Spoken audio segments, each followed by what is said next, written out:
Selamat pagi Bapak Ibu Guru SMP Negeri 3 Jelimpo. Pagi. Ya, puji dan syukur kita naikkan kehadiran Tuhan Yang Maha Esa. Pada hari ini kita berkumpul bersama-sama di ruangan ini mengikuti diseminasi budaya positif di lingkungan sekolah yang akan disampaikan oleh Bapak Paternus Agung Diratu SPDIR Indonesia Raya yang akan dipimpin oleh Ibu Jamini. Kepada Ibu dipersilakan.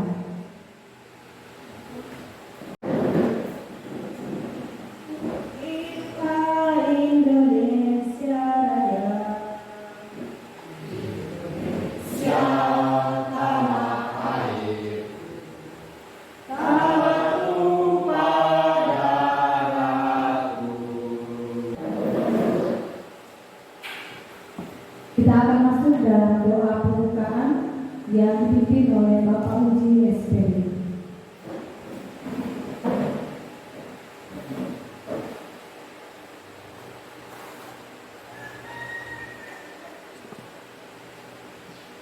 Bapak Ibu, hadirin sekalian, mari kita berdoa. Izinkan kami untuk menyampaikan doa secara agama Katolik untuk pejabat agama di luar Katolik menyesuaikan. Kita akan masuk dalam materi hari ini, diseminasi budaya positif di lingkungan sekolah. Waktu dan tempat kami persilakan kepada Bapak Paternus Agung Diratu.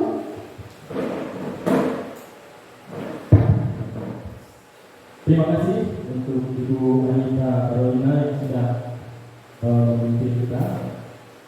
Terima kasih untuk pertama-tama saya ucapkan terima kasih untuk Bapak Kepala Sekolah atau yang mewakili Bapak Wakil Kepala Sekolah, Bapak Benediktus Yadi, yang saya hormati rekan-rekan guru sekalian. Pada hari ini saya akan menyampaikan beberapa materi terkait diseminasi budaya positif di lingkungan sekolah. Ini adalah materi-materi terkait dengan proses pembelajaran yang nanti akan kita terapkan di sekolah kita.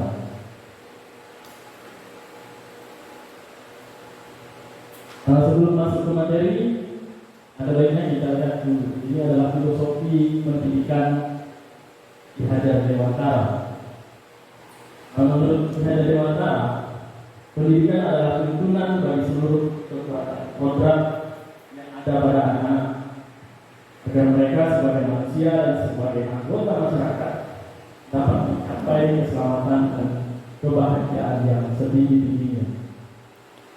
Dan makna merdeka menurut Ki Hajar Dewantara adalah merdeka itu artinya tidak hanya terlepas dari perintah, akan tetapi juga cakap buat memerintah diri sendiri.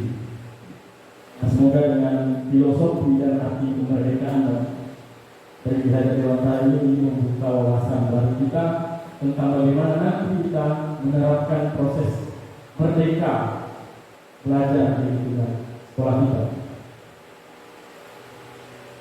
Ada pun beberapa hal nanti yang akan saya sampaikan, itu nanti terkait dengan perubahan paradigma belajar.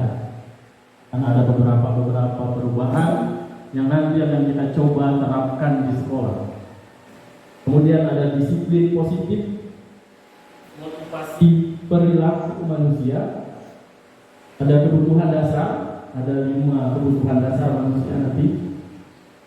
Kemudian ada posisi kontrol, dan terakhir nanti tentang keyakinan kelas dan segitiga restitusi. Mungkin ada beberapa hal di sini yang masih asing di telinga kita. Nanti akan kita coba pelajari bersama-sama. Kita mulai pada perubahan paradigma belajar. Nah, di sini nanti saya minta kita tuliskan sesuatu atau kita pikirkan sesuatu di genggaman kita. Sesuatu ini adalah sesuatu yang sangat penting bagi diri kita, berharga. Buat genggaman tangan. Nanti coba teman sebelahnya itu merayu sekuat tenaga dengan berbagai cara. Bagaimana? bisa merayu teman di sampingnya untuk memberikan apa yang berharga dari dirinya yang sudah kita pikirkan apa yang berharga. Nanti teman di sampingnya coba merayu dengan berbagai cara. Apakah genggamannya bisa terbuka ataukah tidak bisa terbuka? Kita akan coba apa yang akan terjadi. Bapak Ibu dulu bikin genggaman tangan. Saya contohkan saja lah. Uji ini sesuatu yang berharga. Pak Marcel coba rayu Pak Uji untuk meminta di dalam dengan berbagai cara. Caranya di mana? Terserah. Dirayu atau di mana? Terserah. Atau di bagaimana triknya supaya Pak Uji mau memberikan yang menurut Pak Uji itu berarti, berharga dan tidak bisa diberikan kepada orang lain. Bapak.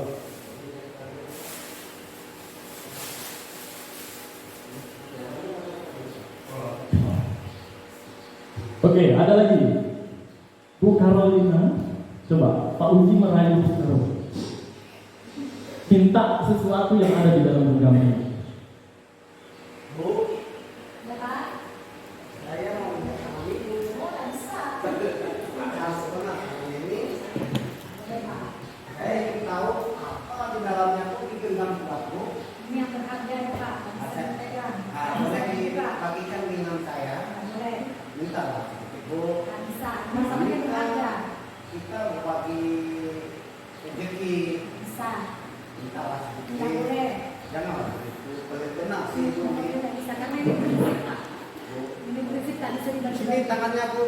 Saya mau lihatnya benar-benar. Ini tadi lihat dari Pucat tuh tangannya tuh. Kuat tenang di dalam ini. Minta. Ada ulat nih Bu. Rayu bisa Pak Uji. Ada ulat sih Bu. Kenapa lagi? Ternyata Ibu Carolina tidak tergoyahkan. Ada lagi mau mencoba misalnya Pak Hen, genggaman tangan Pak Hen. Ibu Rifa, saya minta tolong Ibu Rifa rayu Pak Hen untuk meminta apa isi dari genggaman Pak Hen. Silakan Bu Rifa. Apapun caranya, terserah.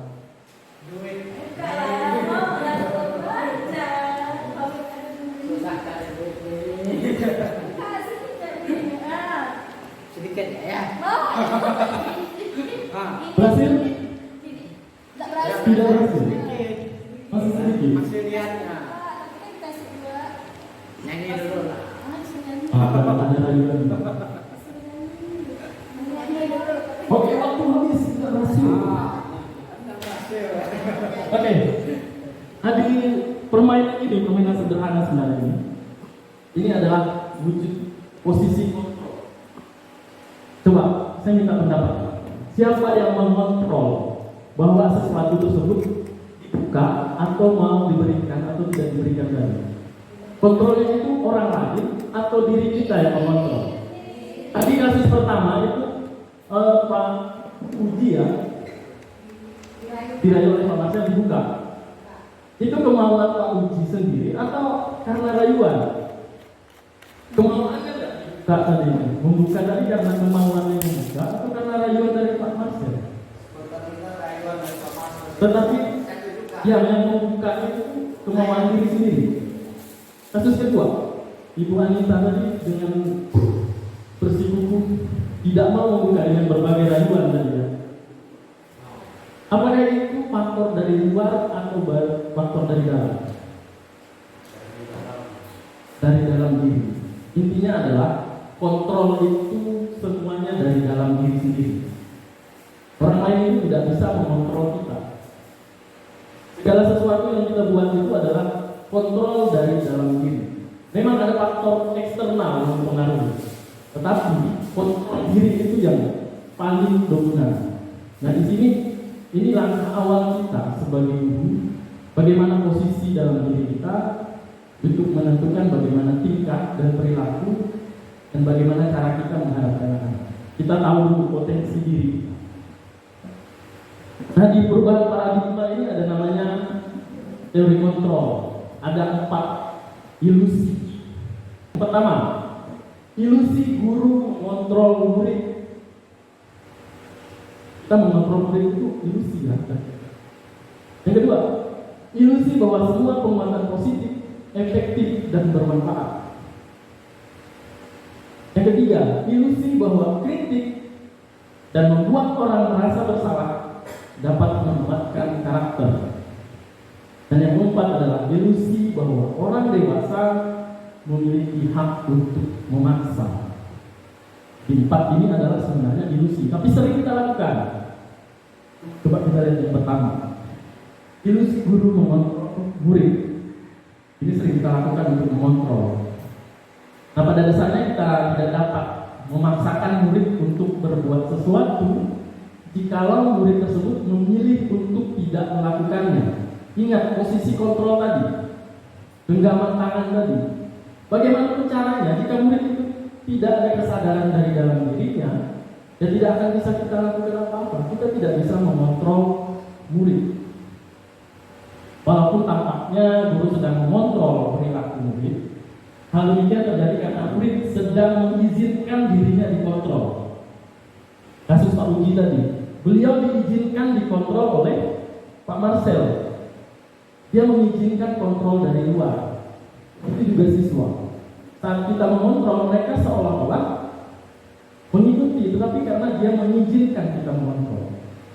Nah, saat itu bentuk kontrol guru menjadi kebutuhan dasar yang dipilih murid tersebut.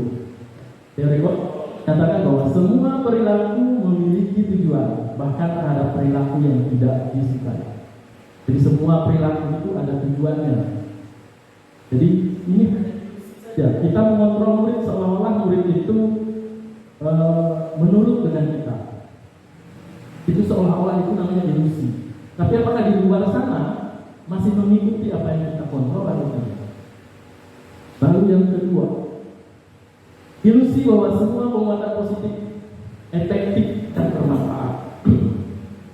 Nah, penguatan positif atau bujukan adalah bentuk kontrol. Tadi Pak Marcel membujuk Pak Uji, buka tangannya. Ada yang bisa membuka, ada yang tidak. Itu bujukan. Kita sering lakukan itu pada anak-anak kita. Kita membujuk anak-anak supaya mengikuti apa yang kita inginkan. Segala usaha untuk mempengaruhi murid agar mengulangi suatu perilaku tertentu adalah suatu usaha untuk mengontrol murid tersebut. Dalam jangka waktu tertentu, kemungkinan murid tersebut akan menyadarinya. Lama-kelamaan kontrol yang kita buat ke murid, lama-lama mereka akan menyadari bahwa dia sudah dikontrol dan mencoba menolak bujukan tersebut. Karena lama-lama dikontrol, ada dua kemungkinan.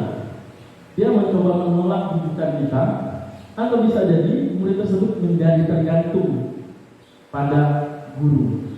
Jadi dia ketergantungan dengan guru. Karena dikontrol tadi ya sudah, saya seperti robot tadi dikontrol oleh gurunya.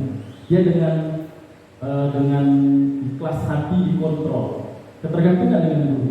Tetapi kalau ada murid yang berusaha keluar dari kontrol, maka dia akan menyadari bahwa dia sudah dikontrol dan dikendalikan oleh gurunya. Itu lama-kelamaan seperti kita misalnya memberi nasihat pada anak, tetapi kok minggu depan atau 2 hari kemudian dilakukan lagi perilaku tersebut. Jadi karena dia dikontrol, dia sadar, ini saya dikontrol oleh guru, bukan karena kesadaran dari dirinya sendiri. Yang ketiga, ilusi bahwa kritik dan membuat orang merasa bersalah dapat menguatkan karakter. Kita sering mengkritik, kita membuat orang merasa bersalah. Anak-anak yang membuat kesalahan, kita buat dia merasa bersalah.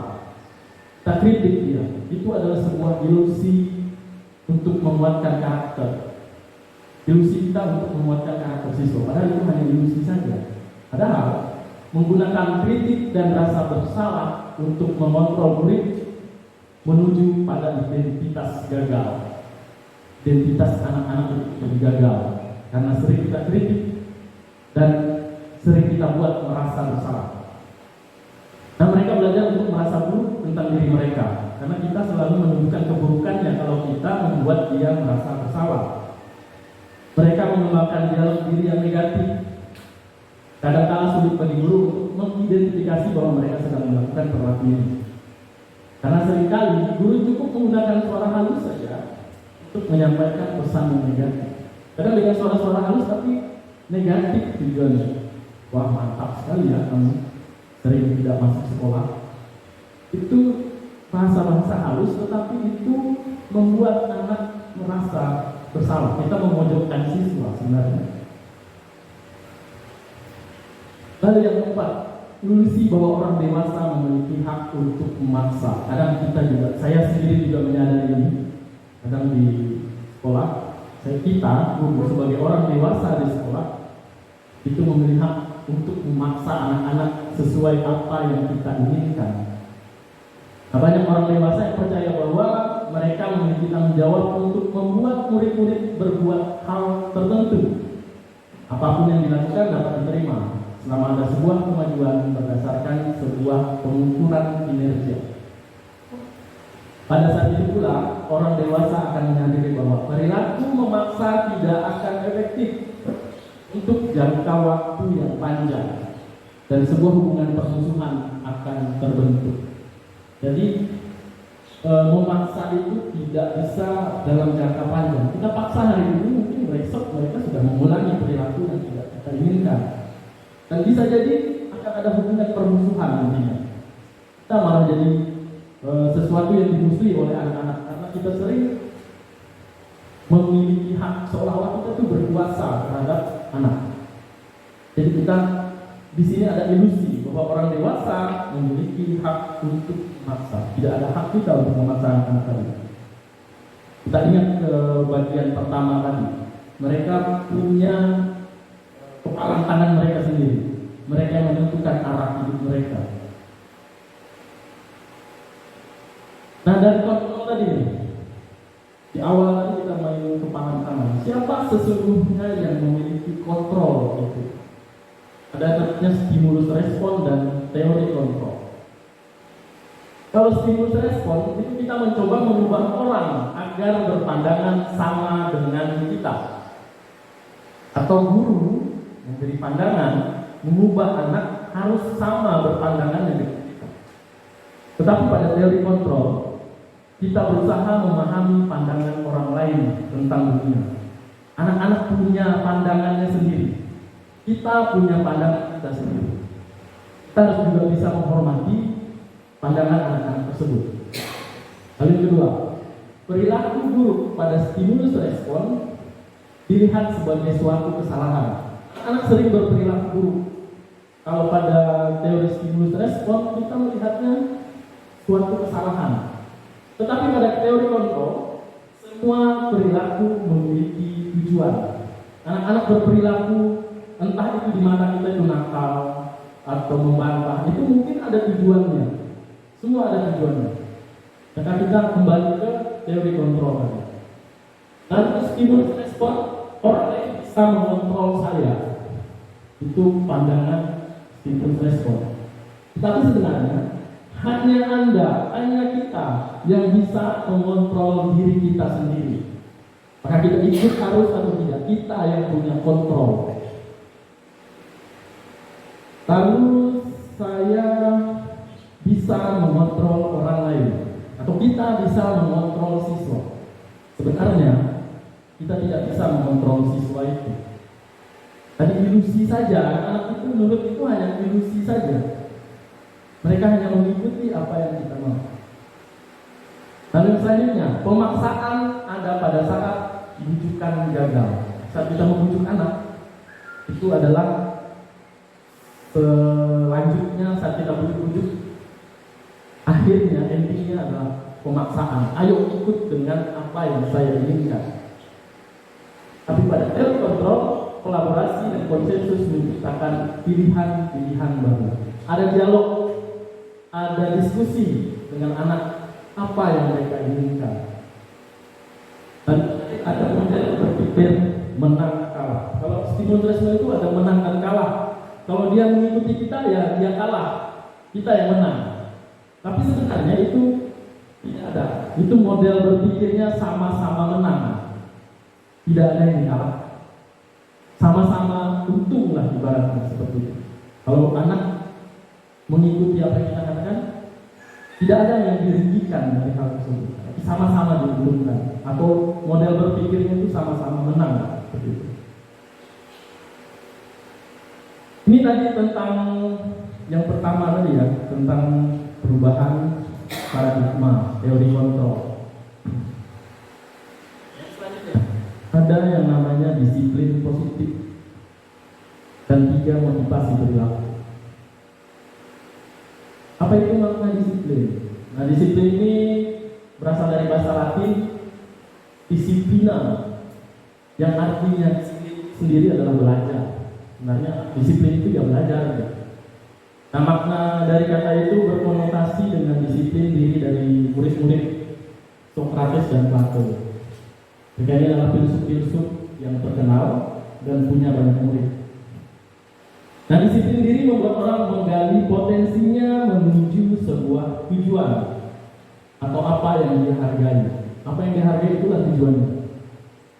Namun dalam budaya kita, makna kata disiplin telah berubah menjadi sesuatu yang dilakukan seseorang pada orang lain untuk mendapatkan kepatuhan, atau anak kita harapkan dia patuh kepada kita. Maka iming-imingnya adalah disiplin. Nah, kecenderungan umum adalah menghubungkan kata disiplin dengan ketidaknyamanan, bukan dengan apa yang kita hargai. Kadang anak-anak disuruh disiplin, mereka malah tidak nyaman, malah mereka merasa terkungkung dan tertekan kalau kita suruh disiplin. Suruh masukkan baju saja kadang besoknya udah tidak dilakukan lagi. Karena kesadarannya bukan karena kesadaran dari diri mereka. Disiplin diartikan mereka itu adalah sesuatu yang membuat mereka tidak nyaman. Lalu ini teori motivasi manusia. Jadi ada motivasi membuka tangan atau mempertahankan. Tadi ada motivasi eksternal dari luar dan motivasi internal. Yang pertama itu motivasi perilaku manusia itu untuk menghindari ketidaknyamanan atau menghindari hukuman. Ini anak-anak ini kalau motivasinya di sekolah yang menghindari hukuman, apa yang akan terjadi apabila saya tidak melakukannya? Nanti anak-anak akan berpikir kalau saya tidak sekolah atau saya terlambat. Motivasi mereka itu karena takut hukuman. Itu adalah motivasi eksternal dari sekolah. Lalu untuk mendapatkan imbalan, motivasi yang kedua itu dari orang lain. Nah, apa yang akan saya dapatkan apabila saya melakukannya? Ini sering istilahnya itu tak kaji buat. Jadi ada 2 yang eksternal itu, karena takut hukuman atau ingin mendapatkan imbalan, motivasi dari luar. Tetapi yang ketiga, motivasi perilaku itu sebaiknya sebenarnya mulai kita terapkan itu untuk menghargai diri, menjadi insan sesuai dengan harapan kita. Itu adalah faktor motivasi internal. Ya, bukan dari disiplin positif. Tujuan dari disiplin positif yang akan kita dapatkan, sebisanya anak-anak itu berperilaku bukan karena takut hukuman atau karena iming-iming imbalan, tetapi karena untuk menghargai diri, menjadi insan sesuai dengan harapan kita. Di sini misalnya saya akan menjadi orang seperti apa bila saya melakukannya. Menjadi orang seperti apa saya jika melakukan hal-hal yang baik. Bukan karena ingin dapat apa atau karena takut apa, tetapi karena ingin menjadi seperti apa. Itulah motivasi perilaku manusia. Tidak hanya pada siswa, kita juga sepertinya motivasi-motivasi seperti ini masih kita lakukan. Lalu kebutuhan dasar, nanti terkait dengan motivasi, ada 5 kebutuhan dasar manusia. Ada kebutuhan untuk bertahan hidup, kebutuhan kasih sayang dan rasa diterima, kebutuhan untuk kebebasan, kebutuhan untuk kesenangan, dan kebutuhan penguasaan. Kalau kebutuhan bertahan hidup sudah pasti, kita di sini semua manusia itu punya kebutuhan untuk bertahan hidup. Ini kebutuhan yang bersifat fisiologis untuk bertahan hidup, misalnya kesehatan, rumah, makanan. Itu kan kalau kita tidak dapatkan itu, kita tidak bisa bertahan hidup. Kesehatan, rumah, dan makanan. Atau kebutuhan biologis, proses dari reproduksi, misalnya bertahan hidup. Kalau makhluk hidup itu bereproduksi itu untuk mempertahankan hidupnya supaya dapat keturunan. Jadi berlangsung sepanjang waktu itu adalah kebutuhan bertahan hidup. Kebutuhan kasih sayang dan rasa diterima. Saya rasa kita semua di sini punya 5 kebutuhan dasar ini. Saya yakin itu. Nah, kebutuhan ini dan 3 kebutuhan lainnya itu adalah kebutuhan psikologis. Kalau yang pertama tadi fisiologis, kebutuhan bertahan hidup. Kalau kasih sayang dan rasa diterima, kebebasan, kesenangan dan pemberkatan itu adalah kebutuhan psikologis. Ini kebutuhan untuk disayangi dan diterima, hubungan dan koneksi sosial, kebutuhan untuk memberi dan menerima kasih sayang, dan kebutuhan untuk merasa menjadi bagian dari suatu kelompok. Lalu ada kebutuhan kebebasan, ada kemandirian, otonomi, memiliki pilihan dan mampu mengendalikan arah hidup. Itu adalah kebutuhan kebebasan. Kemudian ada kesenangan, kebutuhan untuk mencari kesenangan, misalnya bermain, tertawa, itu juga pada anak-anak. Anak-anak juga punya kebutuhan ini. Maka kita juga harus tahu apa kebutuhan anak-anak. Lalu yang terakhir ada kebutuhan berhubungan dengan kekuatan untuk mencapai sesuatu menjadi kompeten. Itu adalah kebutuhan penguasaan. Jadi ada 5 kebutuhan dasar manusia. Dan juga ada pada anak-anak kita. Jika kita tahu ada 5 kebutuhan dasar ini, bagaimana kita memenuhi kebutuhan anak-anak itu? Mereka butuh bertahan hidup misalnya. Mereka juga butuh kasih sayang dan rasa diterima. Anak-anak juga perlu kebebasan. Anak-anak juga perlu kesenangan. Dan anak-anak juga perlu penguasaan. Kalau kita sudah tahu apa kebutuhan dasar mereka, jadi kita nyaman nanti untuk mengajar di sekolah atau di kelas dengan mengetahui kebutuhan dasar ini. Yang ke-5, posisi kontrol. Posisi kontrol. Nah, ini penting saya sampaikan, refleksi untuk saya juga sebenarnya. Di posisi manakah kita? Ada 5 posisi kontrol. Ada posisi sebagai penghukum, guru itu sebagai penghukum, atau guru itu yang kedua pembuat orang merasa bersalah, atau guru itu sebagai teman, atau pemantau, atau manajer. Ada 5 posisi kontrol. Kalau saya awal-awal dulu sebelum mendapat materi ini, saya menyadari bahwa saya itu sebenarnya masih pada penghukum, pada level terbawah. Kan saya kalau ada salah ya dihukum. Menghukum itu adalah perilaku lama yang sering kita buat untuk mengendalikan siswa. Bagaimana kita mengendalikan siswa supaya sesuai dengan keinginan kita, ya dihukum. Apakah itu baik? Ternyata ada beberapa posisi yang bisa kita empati, levelnya sampai di manajer, itu yang terbaik sebenarnya. Coba kita mulai dari penghukum. Apa yang guru berbuat jika posisinya sebagai penghukum? Ini refleksi kita, apakah sisi mana nanti? Jika pada posisi menghukum, guru itu berbuat menghardik, menunjuk-nunjuk, nyakiti, sering menyindir. Itu posisi kita sebagai penghukum. Tapi kalau kita posisinya pada membuat orang merasa bersalah, maka kita sering berceramah dan mengatakan kalimat-kalimatnya biasanya template-nya seperti ini.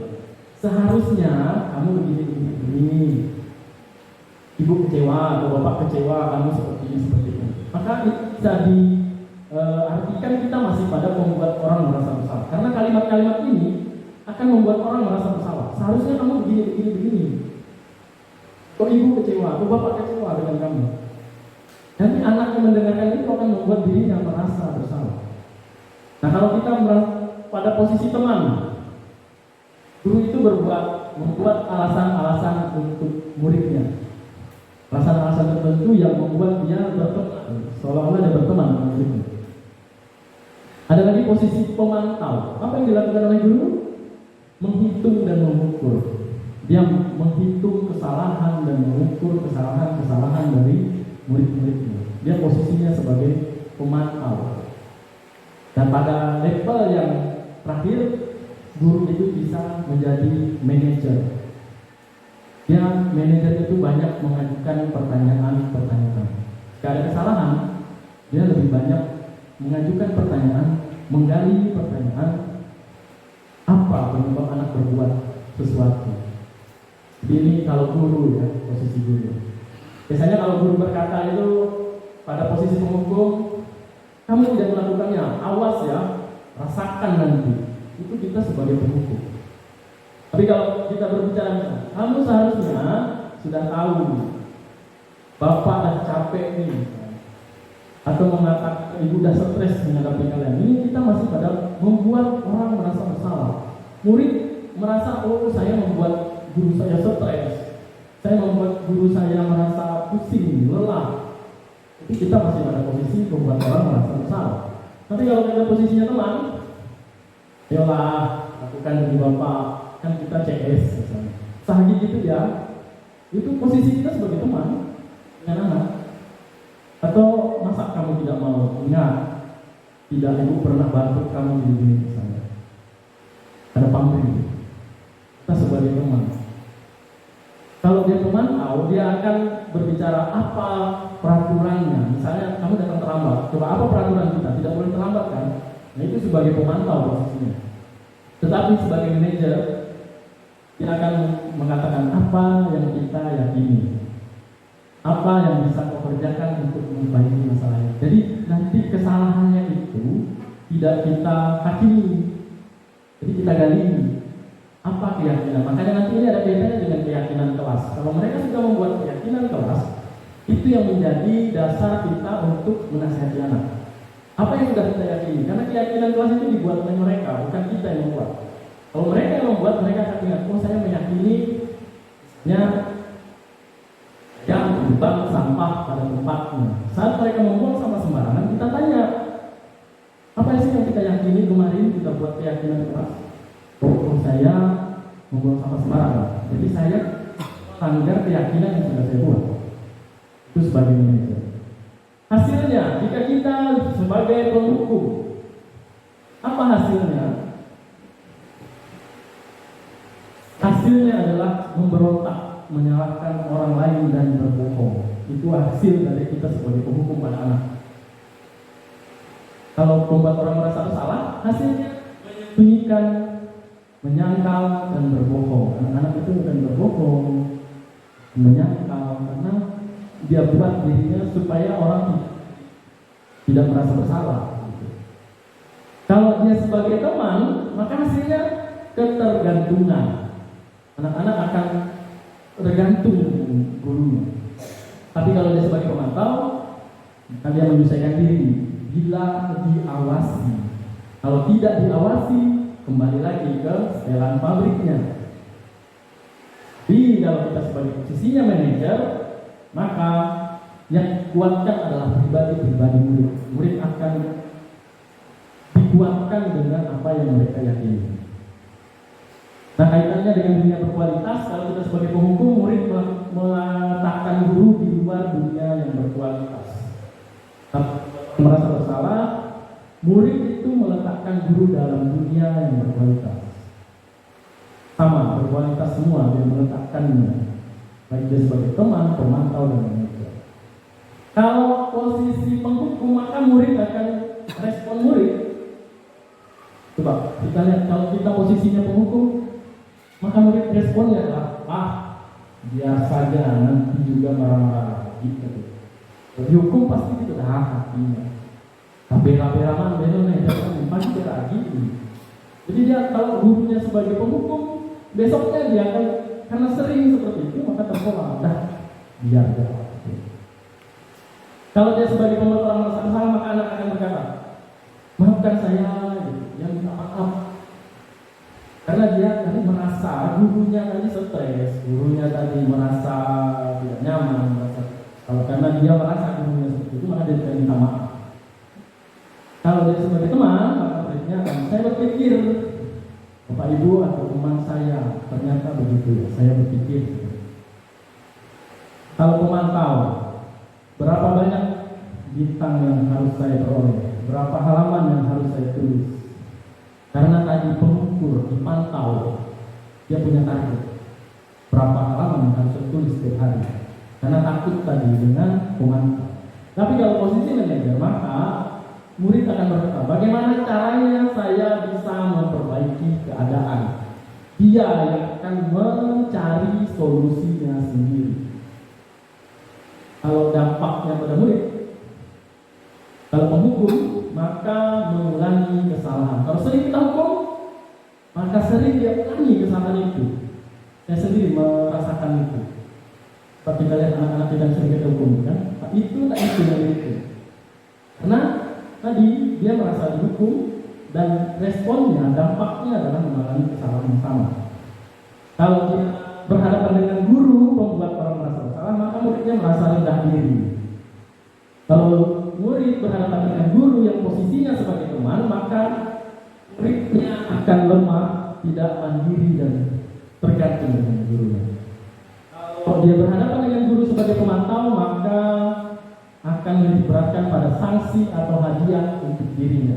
Dia motivasinya hadiah atau dia takut sanksi.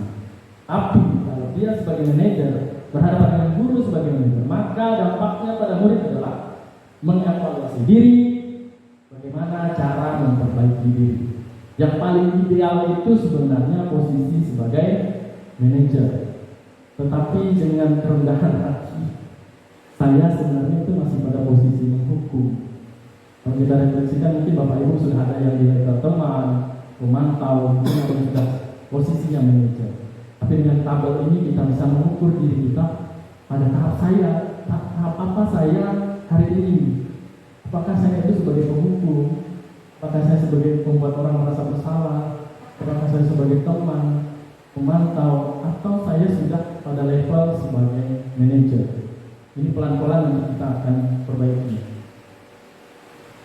Marcel, posisi mana Marcel? Penghukum. Kau mau pindah kira-kira? Penghukum. Pak Uji, sepertinya pemantau. Kalau Pak Henry masih campur-campur, sudah pada level manajer. Kalau Ibu Anita sudah sampai mungkin teman, ya, pemantau. Kalau saya kan masih buat terus hukum pemantauan masalah. Nanti kita pelan-pelan kita sebagai ini Pak. Level mana kita? Teman. Banyak temannya. Pak Ben. Karena ini bukan campuran, itu ada satu posisi yang harus kita tepati. Masih pada posisi ini loh saya. Gitu. Saya penghukum dan teman. Gitu. Ini kita sama-sama belajar. Gitu. Sama-sama memperbaiki diri supaya kita semua, saya harapannya kita semua nanti ada pada posisi manajer semua. Bagaimana kita menghadapi anak-anak, posisi kita sebagai manajer. Sebagai manajer ini tidak kita sebagai pemimpin. Yang guru biasa tidak harus pas sekolah atau wakil sekolah. Yang posisinya manajer. Saat kita di dalam kelas, kita lah manajernya. Itu harapan saya.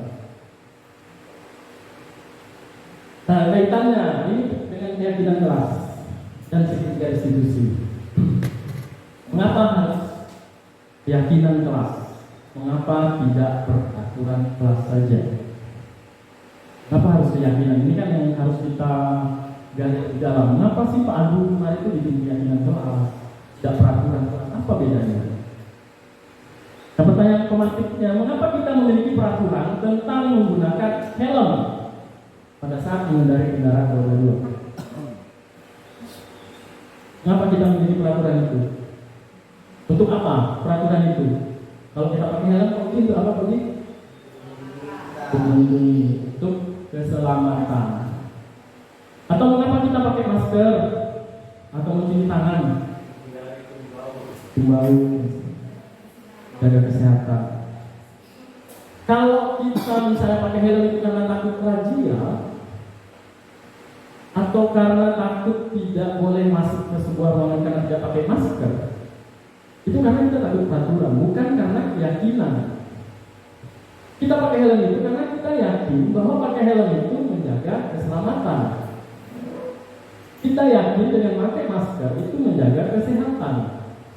Tapi kalau polanya, kalau kita pakai helm karena takut polisi, Nampaknya berbeda dengan kalau kita meyakini sesuatu. Walaupun tidak ada polisi, kita pakai helm. Walaupun tidak harus masukkan ruang yang peraturan yang pakai masker, ya kita pakai masker misalnya. Jadi ini bedanya keyakinan dengan peraturan. Keyakinan itu adalah apa yang kita yakini, apa yang baik yang kita yakini. Kalau peraturan itu jelas, peraturannya misalnya tidak pakai helm. Di mana kita meyakini itu? Keyakinannya adalah pakai helm tadi karena keselamatan. Kita menitik beratkan pada keyakinannya. Nah, nilai-nilai keselamatan, kesehatan itu kan suatu keyakinan. Itulah yang kita yakini. Maka kaitannya dengan keyakinan kelas, nanti anak-anak itu kita arahkan bagaimana mereka meyakini sesuatu tersebut, bukan mematuhi peraturan, tapi mereka mengikuti apa yang baik yang mereka yakini. Karena mereka biasanya tidak mau diatur, ya. Karena tidak mau diatur itu karena tadi mereka mengikuti peraturan, bukan karena keyakinan mereka bahwa itu baik. Misalnya membuang sampah pada tempatnya, itu kan keyakinan yang baik. Tetapi biasanya peraturan itu kan lebih negatif bahasanya. Jangan membuang sampah sembarangan. Kalau kalimatnya diganti positif, membuang sampah pada tempatnya. Anak-anak lebih enak mendengar yang kedua daripada peraturan. Kalau peraturan itu ya memaksa. Saya juga di rumah kadang jangan. Mungkin anak saya juga bingung. Ini tidak boleh, ini tidak boleh. Tertekan mereka kalau berhadapan dengan peraturan. Tetapi apa yang mereka yakini baik, mereka akan melaksanakannya itu otomatis tanpa kita ingatkan lagi, mereka sudah sadar sendiri. Itulah keyakinan, dan ini bisa kita terapkan untuk meyakini kelas.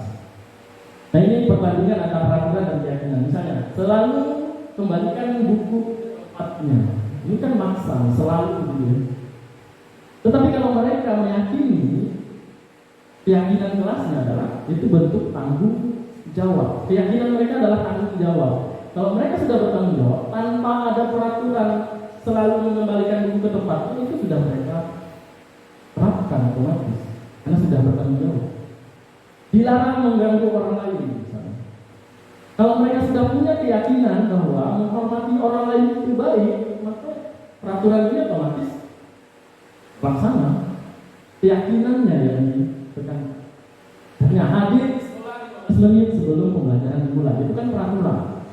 Tapi keyakinan anak-anak kita ubah polanya, mereka menghormati orang lain dan berkomitmen. Siapa yang dia hormati? Mereka datang lebih awal, dia menghormati gurunya. Kalau mereka terlambat, artinya mereka tidak menghormati. Dilarang melakukan kekerasan. Ini adalah keyakinannya, itu tentang keselamatan, menghormati orang lain. Dilarang menggunakan narkoba. Kalau mereka yakin bahwa menggunakan narkoba itu tidak baik, maka mereka juga tidak akan melakukannya. Lalu bergantian atau menunggu giliran, misalnya antri, itu kan peraturan harus antri ya. Tapi kalau punya keyakinan menghormati orang lain dan bersabar, maka dengan otomatis mereka akan antri. Gunakan masker misalnya dari kesehatan dan keselamatan. Mereka punya keyakinan bahwa itu untuk kesehatan. Jangan berlari di kelas atau koridor, itu jangan. Tapi kalau kita tanamkan keyakinan bahwa keselamatan, keamanan itu penting, maka mereka tidak akan lari-larian. Karena mereka sadar, oh kalau lari-lari saya bisa terpeleset, bisa jatuh, tidak selamat jadinya. Jadi tidak perlu banyak aturan sebenarnya. Kalau mereka sudah meyakini sesuatu hal-hal baik, otomatis peraturan itu tinggal tempelan saja. Perilakunya sudah otomatis kan berubah. Nah, ini pembentukan keyakinan sekolah atau kelas. Nanti levelnya itu ada keyakinan kelas, ada keyakinan sekolah. Haknya lebih tinggi. Nanti saya juga ini sebenarnya sudah dilaksanakan. Bapak Ibu guru sebenarnya secara tidak sadar sudah membuat keyakinan kelas sederhana. Saya wanita misalnya sebelum pulang bajunya udah rapi ya. Itu kan keyakinan bersama. Ada contoh lain enggak yang Bapak Ibu sudah terapkan membuat keyakinan peraturan bersama yang tidak sederhana itu keyakinan bersama yang disepakati bersama para guru dan siswa. Nah, keyakinan ini keyakinan kelas ini bersifat lebih abstrak. daripada peraturan. Kalau peraturan itu lebih rinci dan konkret, ada sanksinya kalau peraturan. Nah, keyakinan kelas itu berupa pernyataan universal yang umum bisa dilakukan. Pernyataan keyakinan kelas senantiasa dibuat dalam bentuk positif, kalimat-kalimat positif. Kayak tadi, membuang sampah pada tempatnya. Kalau peraturan itu dilarang membuang sampah sembarangan, itu bedanya biasanya. Atau datang ke sekolah tepat waktu, itu kan positif. Kalau negatifnya, jangan datang terlambat, gitu. Keyakinan kelas sebenarnya tidak terlalu banyak, mudah diingat dan dipahami oleh semua warga kelas. Cukup 5, 6, 7 saja. Tidak perlu banyak-banyak nanti dibuat. Keyakinan kelas kalau dilaksanakan semua, efeknya luar biasa. Keyakinan kelas sebaiknya sesuatu yang dapat diterapkan di lingkungan tersebut. Karena kemarin kalau saya itu cara buatnya, anak-anak membuat keyakinan mereka, kumpulkan dulu, tempel apa yang membuat keyakinan mereka, lalu kita sepakat bersama mana keyakinan yang akan kita pakai. Contohnya kemarin ada yang menulis di situ, boleh berdandan di dalam kelas misalnya. Dan minta seperti itu. Apakah itu bisa jadi keyakinan? Bisa kalau disepakati. Tetapi kan yang berdandan itu kan cuma cewek, yang cowok kan tidak. Ini tidak universal bisa dilakukan. Ada yang misalnya boleh makan Pak di dalam kelas. Kalau dari masyarakat itu silakan diterapkan. Tapi apakah mereka mampu untuk berbagi untuk semuanya makanan itu? Jadi keyakinan-keyakinan ini juga akan disortir kalau bersama. Lalu semua kelas hendaknya ikut berkontribusi dalam pembuatan keyakinan kelas. Nanti yang mungkin ini boleh kita terapkan dulu buat keyakinan kelas kita. Karena saya dulu lupa, saya berkeyakinannya tidak lupa. Mungkin wali kelas itu sudah kelasnya. Atau yang guru mata pelajaran buat keyakinan sesuai dengan kelasnya. Nah, keyakinan kelas itu jadi untuk mengingatkan siswa, keyakinan mana yang kamu langgar? Kalau sudah mereka mau yakininya, kita bisa hakimi janji mereka. Mirip dengan siswa sebenarnya. Lalu keyakinan kelas itu juga bisa ditinjau dari waktu ke waktu. Tidak mentok di situ saja, keyakinannya bisa disesuaikan. Di prosedurnya ada prosedur pembentukan keyakinan kelas itu. Warga sekolah dan murid tadi kita minta pendapatnya bagaimana hal baik, mencatat semua masukan, mereka buat keyakinan-keyakinan yang mereka membuat, disusun keyakinannya, dibuat dalam kalimat yang positif. Misalnya ini kan kalau mereka berjalan berlari di kelas, kita perbaiki menjadi perjalanan di kelas atau berjalan bersama. Karena banyak juga yang mereka buat itu dan kita perbaiki. Lalu curahan pendapat mereka kita tampung, kita catat, kita yakini, kita rangkum dalam beberapa keyakinan kelas. Tadi kita perlu banyak-banyak, 6 atau 7 keyakinan boleh. Setelah keyakinan kelasnya selesai dibuat, dipersilakan meninjau ulang, menyetujui, bisa ditandatangani bersama, masuk dulu dan muridnya ditandatangani bersama. Ini kalau keyakinan kelas yang kita sudah buat, kalian sudah tanda tangan di sini.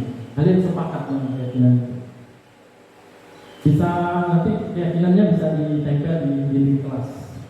Semua itu mudah. Kalau ada anak-anak misalnya yang tidur, langsung kita coba perhatikan keyakinan kelas kita yang kedua misalnya. Kita ingatkan dengan keyakinan tadi. Sehingga kita posisinya sebagai manajer tadi nyambung ya. Kita tidak menghakimi anak, tidak menghukum anak, tetapi kita mengingatkan dengan keyakinan yang sudah mereka buat di kelas. Itu keyakinan nomor 1 itu misalnya. Selalu misalnya disiplin. Kalau mereka tidur, kita ingatkan dengan keyakinan itu. Ini contoh yang sudah saya buat. Keyakinan kelas 7, 8. Ini adalah rangkuman dari keyakinan yang sudah mereka buat. Kita rangkum. Ini kalimat-kalimat ini mungkin nanti ada yang bisa dikoreksi atau apa, ini juga saya buat.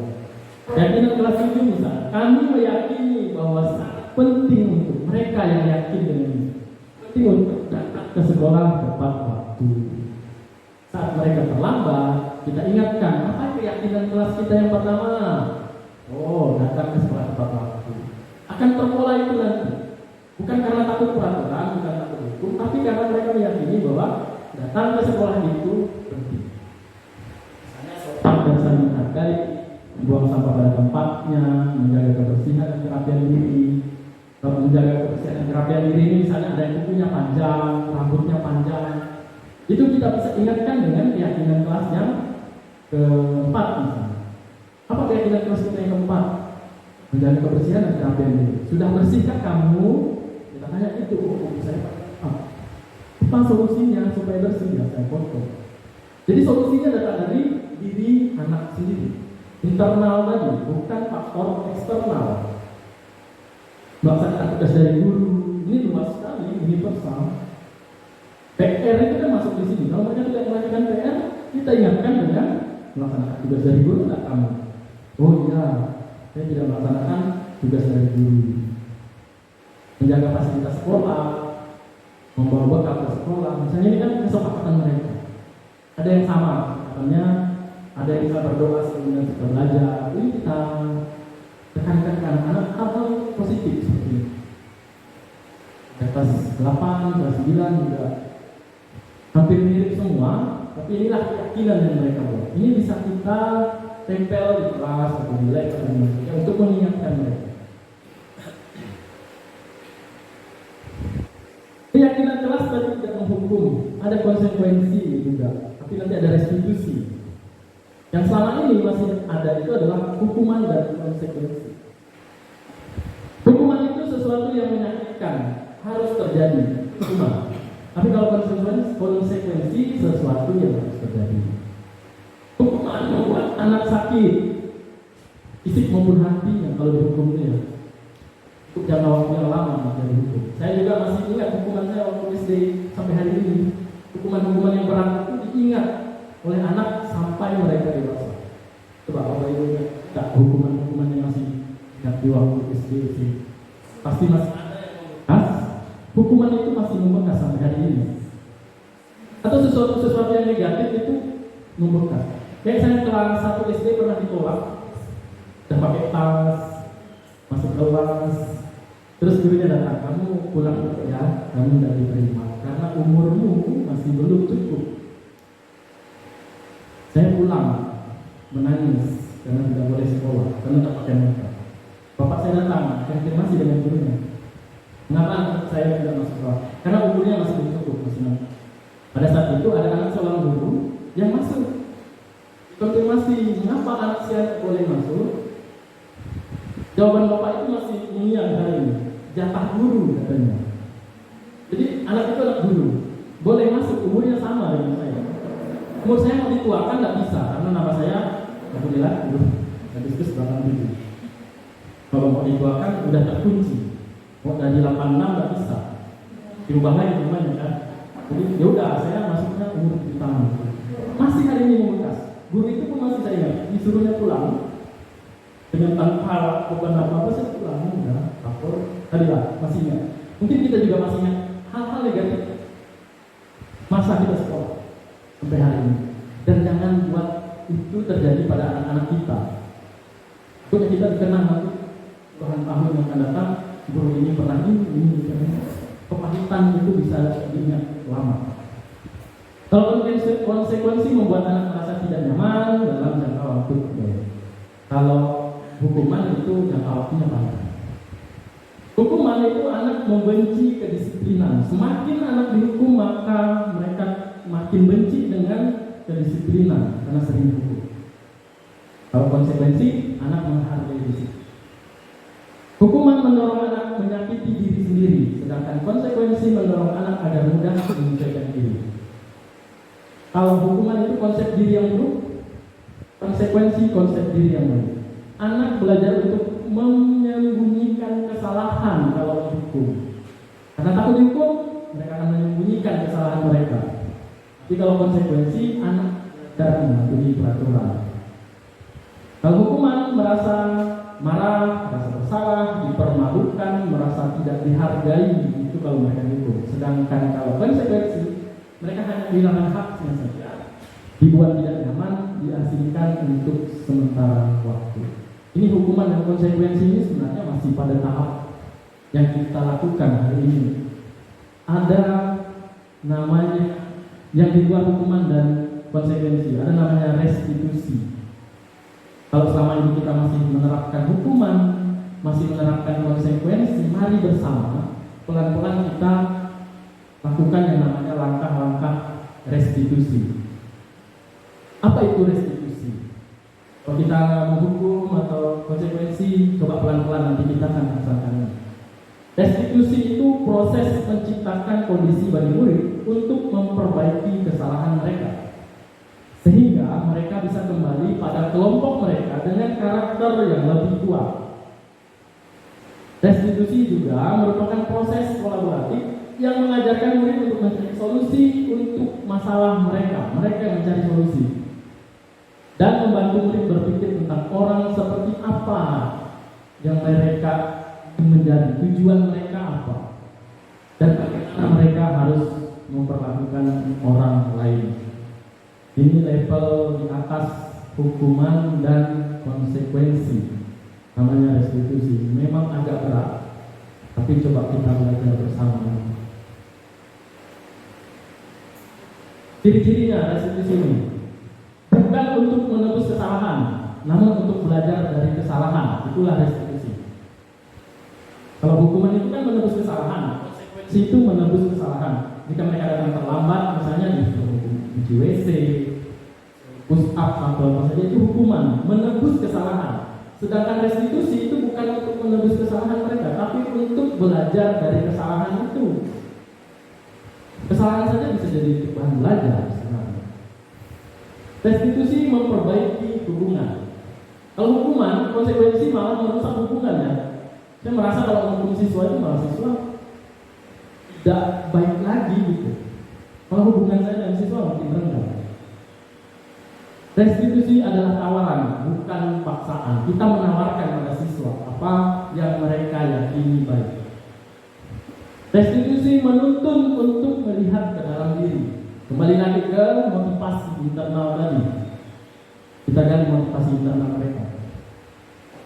Restitusi mencari kebutuhan dasar yang mendasari tindakan. Kebutuhan dasar manusia tadi. Ada berapa tadi kebutuhan dasar? Ada 5 ya. Nah, kebutuhan dasar tadi yang kita gali. Kebutuhan dasar yang mendasari tindakan. Misalnya ada yang misalnya kebutuhan akan kasih sayang kan? Kebutuhan 5 dasar tadi. Mungkin mereka dengan mencari perhatian tadi karena mereka butuh kasih sayang sebenarnya. Kita peka terhadap kebutuhan mereka. Yang selanjutnya restitusi itu adalah cara yang paling baik daripada hukuman atau konsekuensi. Restitusi fokus pada karakter, bukan tindakannya, bukan tindakan siswa, tetapi karakter siswa yang akan berubah. Restitusi itu nanti akan menguatkan siswa. Restitusi fokus pada solusi. Anak-anak mencari solusinya sendiri. Kalau mereka misalnya datang terlambat, bukan kita yang cari solusi, tapi mereka. Apa yang harus saya lakukan jika saya terlambat? Bangun lebih awal. Mereka yang mencari solusinya sendiri. Kita gali dengan langkah restitusi. Lalu yang ciri terakhir itu restitusi mengembalikan murid yang berbuat salah pada kelompoknya, bukan kita asingkan mereka. Kadang kan selama ini kalau yang bersalah itu udah mereka kelompok-kelompok bersalah terus gitu. Ini geng-geng bersalah terus. Tapi kalau restitusi kita kembalikan pada kelasnya, tidak kita kotak-kotakan mereka ini anak yang salah, anak yang baik, tidak, tapi satu kelompok. Cara restitusi itu ada 3 langkahnya, ada 3 langkah restitusi. Yang pertama, menstabilkan identitas, validasi tindakan yang salah, dan menanyakan keyakinan. Contohnya menstabilkan identitas itu kita bertanya, setiap orang pasti pernah melakukan kesalahan. Pernah. Kalau misalnya validasi tindakan yang salah tadi validasi dulu. Kamu tentunya punya alasan mengapa melakukan itu. Nanti ada contoh restitusi. Lalu menanyakan keyakinan. Maka keyakinan kelas tadi kita tanyakan ke mereka yang sudah kita buat. Keyakinan kelas apa yang sudah kita sepakati? Kamu ingin menjadi orang seperti apa? Itu adalah langkah-langkah restitusi. Kita tadi menstabilkan identitas. Misalnya tidak ada manusia yang sempurna, gitu. Kita ngomongnya seperti itu. Kalimat-kalimat seperti itu menggali bahwa kita sedang melakukan menstabilkan identitas siswa. Saya juga pernah melakukan kesalahan seperti itu. Anak-anak tadi bermasalah kita panggil. Kita bisa menyelesaikan ini kalimat-kalimat ini contoh kalimat-kalimat fase menstabilkan identitas. Jika anak berbuat sesuatu, lalu kita validasi tindakan yang salah, lalu menanyakan keyakinan. Setelah mereka langkah kedua dan langkah ketiga, apa yang kita percaya, apa yang kita yakini, apa yang kamu bayangkan mau jadi orang seperti apa kamu, itu adalah langkahnya. Contoh kasus ini supaya lebih nyaman kita restitusi ini. Kalau saat pembelajaran IPA di kelas, beberapa murid laki-laki nampak lesu dan mengantuk. Tio sampai tertidur di dalam kelas. Contoh kasus misalnya. Kalau kita hukum ya udah langsung cuci WC Tio kan. Kalau konsekuensi ya udah tadi disuruh pulang. Itu konsekuensi kalau dia tidur. Atau hukuman dia disuruh WC atau disuruh apa. Tapi dalam restitusi dimulai dari kalimat misalnya, tanya dia, tadi kan tidur dengan panggil, apakah kamu kurang sehat? Yo, dari tadi bapak perhatikan kamu lesu, malas, tidur di kelas. Tanya dulu dia. Kita tahu alasannya setelah itu, dia kan menjawab, tadi malam saya bekerja melansir sawit pak, katanya sampai jam 12 malam, sampai subuh saya melansir sawit. Oh ternyata dia tidur tadi ada alasannya. Wah luar biasa, apresiasi dulu. Kamu bekerja sampai larut malam itu luar biasa. Kamu pasti punya alasan melansir sawit tadi itu. Dia akan mengungkapkan alasannya. Ya Pak katanya untuk membantu orang tua, berjajan, kan untuk apa alasan dia melakukan. Nah kamu patut bangga, kita apresiasi lagi, bangga. Karena kamu telah membantu, kan membantu orang tua. Ikut bekerja itu kebanggaan sebenarnya. Ya Pak, katanya, saya senang bisa membantu orang tua. Nah, baru di sini kita gali lagi, apakah kamu ingat keyakinan kelas yang dulu kita buat bersama di awal tahun atau di awal semester? Ingatkan kembali dia dengan keyakinan kelas. Ya Pak, saya ingat misalnya saling menghormati dan menghargai. Dan salah satu keyakinan misalnya menghargai dan menghormati. Apa yang belum kamu penuhi dari kesepakatan atau keyakinan itu? Saya tidak menghargai bapak yang sedang mengajar di kelas. Karena dia tidur, dia sadar bahwa dia itu tidak menghargai gurunya yang sedang mengajar di dalam kelas. Dengan kesadaran diri dia akan, oh saya tidak menghargai. Kalau ketiduran dalam kelas itu baik tidak tuh, menghargai tidak itu? Dia menjawab tidak. Karena dia sadar keyakinan tadi. Ini kita akan cari solusinya. Lalu apa yang akan kamu lakukan agar tidak ketiduran? Saya akan istirahat tepat waktu, katanya mungkin gitu ya. Terlalu memaksakan diri, terlalu berat, kerja terlalu berat. Bapak yakin kamu bisa melakukannya, saya akan kembali ke kelas. Ini si Rio pasti akan menemukan solusi, bukan hukuman, bukan restitusi. Yang terakhir, identitas gagal itu ada hukuman dan konsekuensi. Sedangkan disiplin yang positif itu adalah di restitusi. Ini ada 3 pembanding: hukuman, konsekuensi, dan restitusi. Kalau hukuman itu identitas negatif, konsekuensi itu netral, sedangkan restitusi adalah identitas sukses yang positif.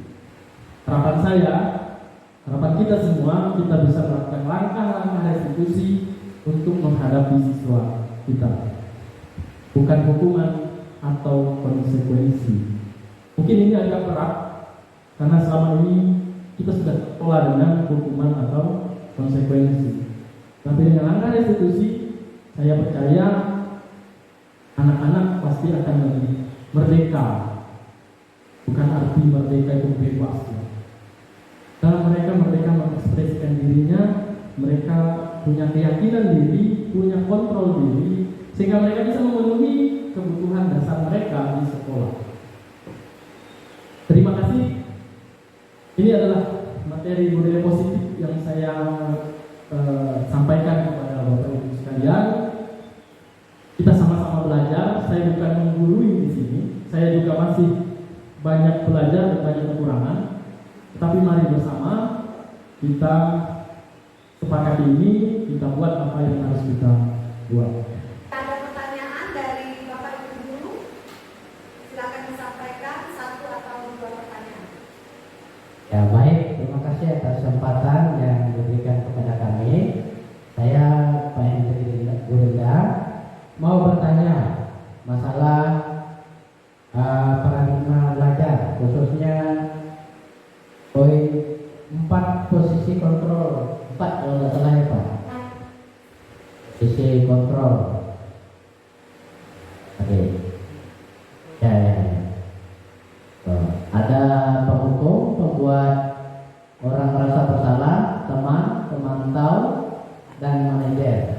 Nah, untuk selama ini ya karena kita baru tahu materinya Pak, pemantau, manajer, rupanya kita manajer. Selama ini yang kami tahu guru ini ya pada umumnya ya penghukum, pembuat merasa bersalah, teman ada, pemantau sedikit, manajer ya kita baru saya dengar ini.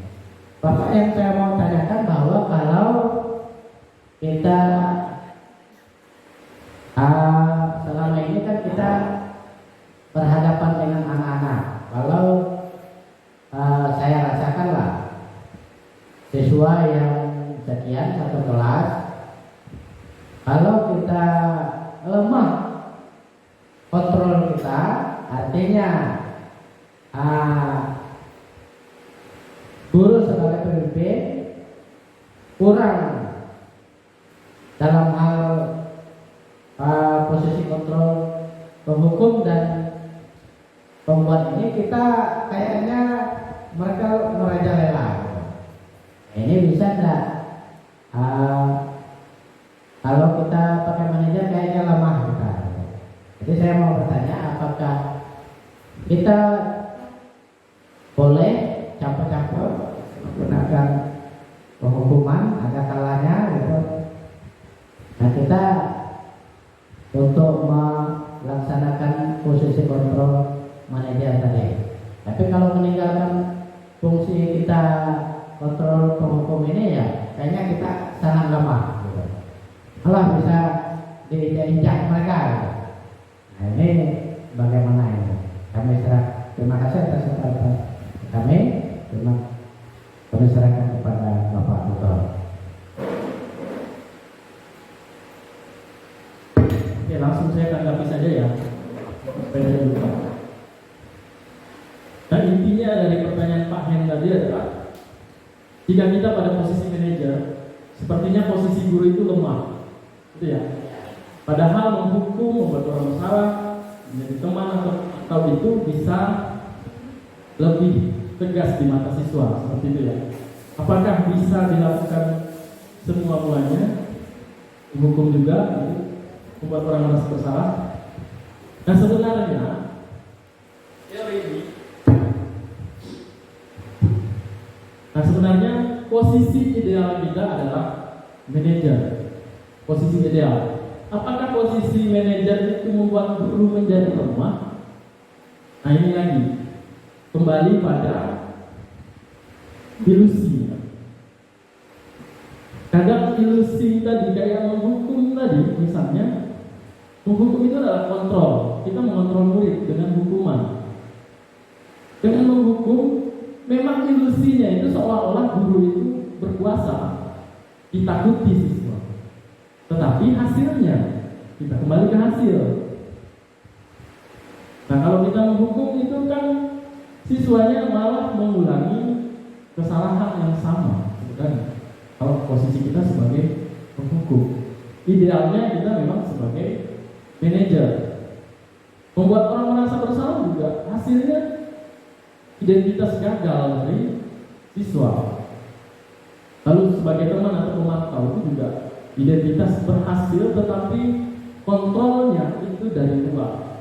Sedangkan identitas gagal itu adalah menghukum dan bersalah. Yang paling ideal adalah kontrol diri pada manajer. Posisi kita sebagai manajer. Apakah guru menjadi lemah dengan kita berposisi sebagai manajer? malah tidak. Kembali lagi ada kalimat misalnya guru itu menghamba pada murid. Itu adalah jargon-jargon pada kurikulum baru ini sering kita dengar. Sebenarnya kita menghamba pada murid. Jadi kita mengetahui bagaimana kebutuhan dasar siswa tersebut. Apakah dengan kita menghukum, apakah kita bisa memenuhi kebutuhan dasarnya? Malah kita mencoba menghilangkan kebutuhan dasar mereka. Maka perilakunya atau perlakuannya akan berbeda-beda pada anak-anak yang bermasalah. Ada langkah-langkah restitusi tadi untuk menanggulangi itu. Jadi, untuk Pak Hen, jangan ragu Pak. Posisi kita sebagai manajer tidak akan melemahkan kita sebagai guru. Malah ini adalah kita memenuhi kebutuhan dasar siswa kita. Kita sebagai pelayan. Saya pernah juga menganalogikan ini.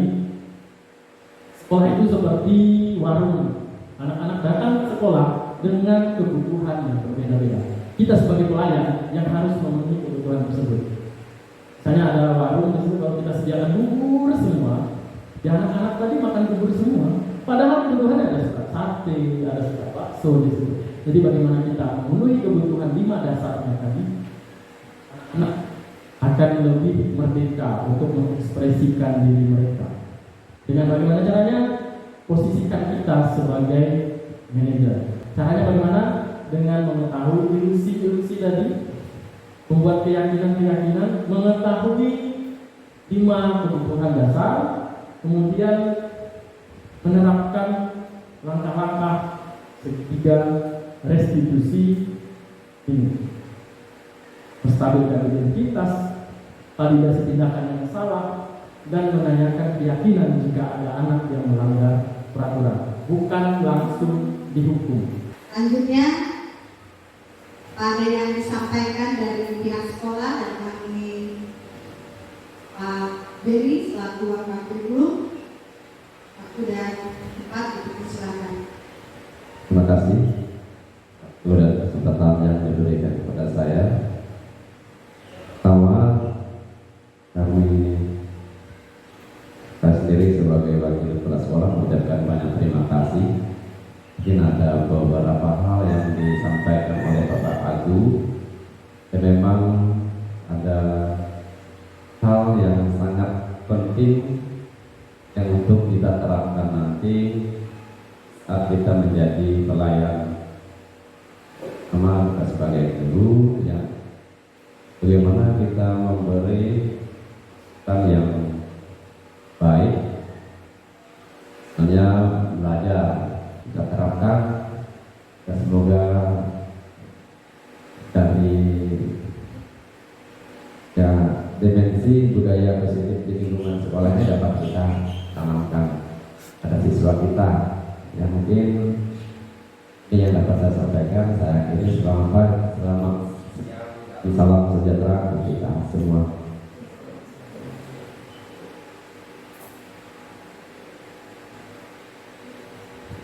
Terima kasih pada Pak Dewi selaku kesiswaan di SMP Negeri Info yang sudah mengambil 4 kali atau memberikan kumpulan bagaimana diseminasi budaya positif di SMP Negeri Info ke depannya akan diterapkan. Di akhir materi yang disampaikan hari ini, kita akan masuk dalam doa penutup kepada Bapak Henry Gurinda. Dipersilakan.